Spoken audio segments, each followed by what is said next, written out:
Back to the honourable member for Ottawa South. Well, thank you very much, Mr. Speaker, and I'm really pleased this evening to be here to debate Bill C-60, the government's omnibus budget bill. It is another omnibus bill, unfortunately, Mr. Speaker, and it's too bad that we haven't got the committee time allocated to deal with so many, hundreds of different measures that I think are deserving of greater scrutiny, but that's just the way it's been for the last several years with this particular regime, Mr. Speaker. You know, budgets are about making choices. They're about collecting hard-earned tax dollars, and they're about spending those tax dollars by informing that spending with priorities by a particular government. Now, it's unfair for any party to say that they do not support some measures in a particular budget. So let me say from the beginning that there are measures in Bill C-60 that we do support. Measures like improving the War Veterans Allowance, expanding the adoption expense tax credit, measures to combat tax evasion, extending the accelerated CCA, the capital cost allowance on manufacturing equipment, and many others, Mr. Speaker. So it's not a question of indicting the entire budget, but taken as a whole, this party, the Liberal Party of Canada, cannot possibly support this budget, and I want to take this narrative, if I could, to a little higher level for Canadians to understand some of the basic principles that are behind what the government's doing.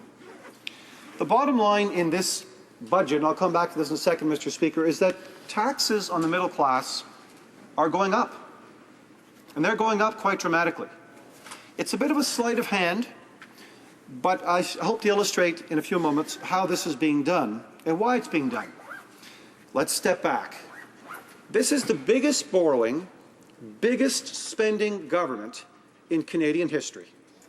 No government has borrowed more money, no government has spent more money, ever, in Canadian history. They've gone from a $13 billion surplus to massive deficits, an increase of $156 billion in the national debt, which, as of today, stands at $610,583,990,221.28. That is our national debt as of today, up over $156 billion. That's surprising, you'd say, because it comes from a conservative right-wing government, you'd say. Hold on for a second, Mr. Speaker, because this is actually quite a familiar pattern. It started with Mr. Reagan in the United States. It continued through Mr. Bush. It continued through Premier Mike Harris and a small number of other right-wing conservative governments in Canadian history, and it's now here.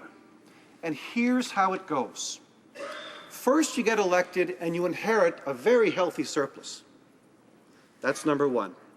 The second thing you do is, in order to curry favor and buy votes, you compromise your revenue-raising capabilities. Then you go to the market and you borrow heavily. Then what you do when you borrow heavily is you drive up your national debt quite significantly. And then, of course, you create massive deficits. And then what do you do when you're faced with massive deficits and a very arbitrary timeline called the 2015 general election? Well, what you do is you begin to weaken our cherished Canadian public services. That's what you do. And you do it with a new twist. And the new twist with this government, Mr. Speaker, is in order to pay for it, you stick it to the middle class. The middle class have to pay more taxes. Small and medium-sized businesses are paying more taxes, and they're also paying for it in cuts in services. Let me illustrate by what I mean when it comes to raising taxes. Bill C-60 raises taxes on Canadians this way. Small business owners, the backbone of the Canadian economy, Mr. Speaker, $2.3 billion tax increase over the next 5 years. Who will that hurt? 750,000 Canadians, and that will risk Canadian jobs. It raises taxes on credit unions by $75 million a year, which is an attack on rural Canadians and our rural economy. It also nickels and dimes Canadians. It adds HST or GST to certain healthcare services like medical work that victims of crime need in order to establish their case in court. It even raises taxes on safety deposit boxes. It increases way more taxes than it decreases taxes. That's an objective fact, Mr. Speaker. And why is the government doing this? Because the Minister of Finance, the federal Minister of Finance, he learnt at the heels of one of the masters. And the masters was a man named Mike Harris in Ontario, whose principal advisor was Mike Mud Murphy from the state of New Jersey. And that state went through the same kind of reckless experimentation that Ontario went through, and the minister has brought those lessons here to bear. Except it's more surreptitious, it's more underhanded, it's more stealth-like. But here are examples of how this government is weakening our cherished Canadian public services. In the last 6 years, Mr. Speaker, there has not been a single meeting. Imagine this. You live in a federation, you've got 10 provinces, 3 territories, and you have not had a single meeting with First Ministers on Canada's cherished national public health care system. That is unconscionable and indefensible. So what you do is you go into a back room and you take a number. You might as well throw a dart on a wall. You take a number and you say, we're going to increase healthcare funding by this much. That's it. No dialogue, no discussion, no priorities. Whatever happened to the government's wait times promises? Whatever happened to those? That's all of that. We're still waiting. That's all evaporated. Healthcare. No plan for post-2014 and no interest in a national approach to health. Weakening our cherished public healthcare system. Immigration. Cuts that are creating longer waiting times. Family reunification now massively delayed and often characterized by members of the government as wasteful, expensive for the Canadian people when there's not a shred of evidence to suggest that that is the case. Public safety. You know, the Auditor General told the government that the cuts to public safety, to frontline officers, frontline border officers, was really going to compromise Canadian security when it comes to inspections, drug enforcement, weapons caches, and beyond at the borders. Less enforcement, more problems. Crime. Mandatory minimums, Mr. Speaker. We're being told that this is going to solve our victim problem. Really? When every single study ever conducted on crime tells us that a dollar spent up front saves us a $40 fee at the back end and minimizes the risk to potential victims in Canada. And it goes on, Mr. Speaker. Environment and science, we spoke about this earlier. The cuts, 700 positions at Environment Canada, 600 positions in agricultural research stations this week alone. Search and rescue centres closed in St. John's, Kitsilano, compromising public safety. Let's take Canada's role in the world for 1 minute, Mr. Speaker. Just 1 minute. After 60 years of Canada's brand being so strong, with so much help in Africa, we're abandoning Africa. No matter what the government says, we're abandoning Africa. And this at a time when all the economists are telling us Africa's growing at 6 to 10% a year. When the opportunities for us economically have arrived, Canada's pulling out. Abandoning multilateral traditions, the UN Security Council. The Minister of Foreign Affairs says he wants to compel the Russians to do something about Syria, but then announces a week later, we're not even going to try to get a Security Council seat. That makes no sense. Multilateralism is in our DNA, Mr. Speaker. We have pulled out of. Mulroney understood it, anti-apartheid. Krejci understood it, anti-landmines. Martin understood it, the G20. Multilateralism is how Canada punches above its weight. The Prime Minister won't even speak to the UN General Assembly, while President Obama does every year. Perhaps most disturbing for Canadians, Mr. Speaker, a new propaganda campaign. I'll close on this.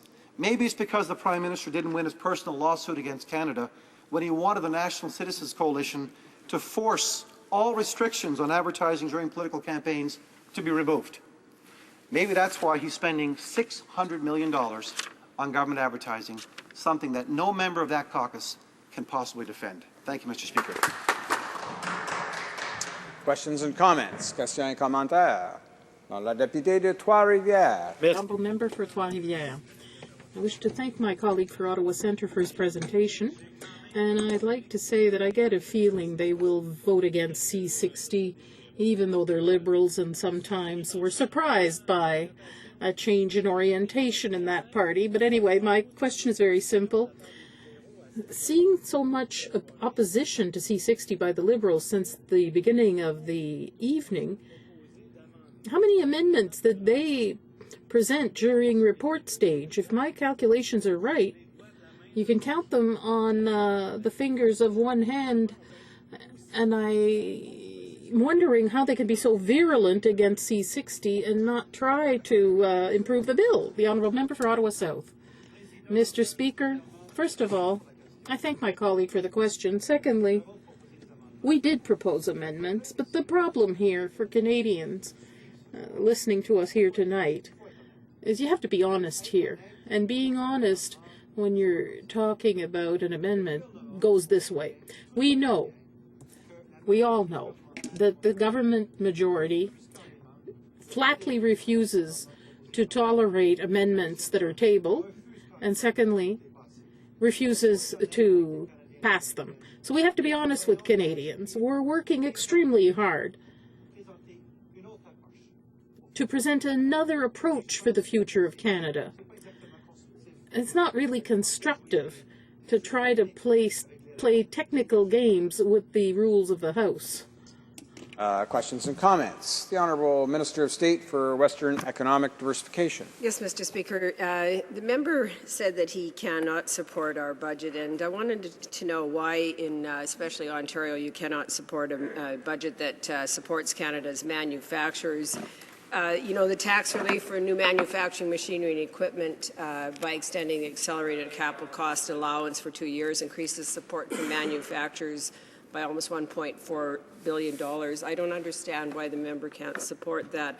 I can't understand why he would not support large-scale technology projects exhibiting strong commercial potential and promote cross-industry collaboration. I can't understand how he cannot support encouraging firms to invest in biogas production, or how he cannot support lowering business tax, or making Canada the first major economy tariff-free zone, or launching the Venture Capital Action Plan. I cannot understand why the member from Ontario cannot invest what I'm sure most people in Ontario would like to see that member invest in. Ottawa South. This is a familiar and frankly ruseful tactic by the government on a regular basis, Mr. Speaker. I explained in my earlier in my remarks, that there are measures in this budget that we actually do support. We do support some measures in this budget. The problem, Mr. Speaker, is that the overall direction that the government is taking us in is exactly the direction that previous Republican right-wing governments took us in, and it led to massive failure. And so until we see a proper innovation strategy for the country, until we see diversification, until we see a real venture capital plan for the country, until we see the freeing up of good science in this country that's not linked to the government's 5 priorities for commercialization, all kinds of other measures that make it very difficult and very unpalatable for Ontarians, by the way, of all stripes, to support this government on this budget. Comments? The honourable member for Burnaby New Westminster. Thank you very much, Mr. Speaker. I wanted to ask the member from Ottawa South, because I know there are a lot of new Canadians living in his riding, what he thinks of the Conservative attacks on around visitors' visas, making it much more difficult for new Canadian families to have loved ones from abroad come and visit them here in Canada, talking about funerals and weddings, the birth of new children. It's already increasingly difficult for those families to get approval. Now we see in this budget document Conservatives attacking new Canadians by forcing their loved ones to pay more, and repeatedly more, to have access to Canada. The honourable member for Ottawa South. I think one of the most foolish things a government can do, Mr. Speaker, in the 21st century is compromise the ease with which, or the transition with which, new Canadians can come into Canada, receive their family as visitors, participate fully in Canadian society. Immigration is the lifeblood of our future. You know, I used to live in Italy, and I lived in Britain, and I worked in the Soviet Union after the wall fell. And so many countries where I've done work, Mr. Speaker, I've seen governments struggling to attract immigrants, struggling to bring in the lifeblood to keep their economies going. We should be looking to facilitate, not make it more difficult, Mr. Speaker, for new Canadians to join us. Resuming debate, the Honourable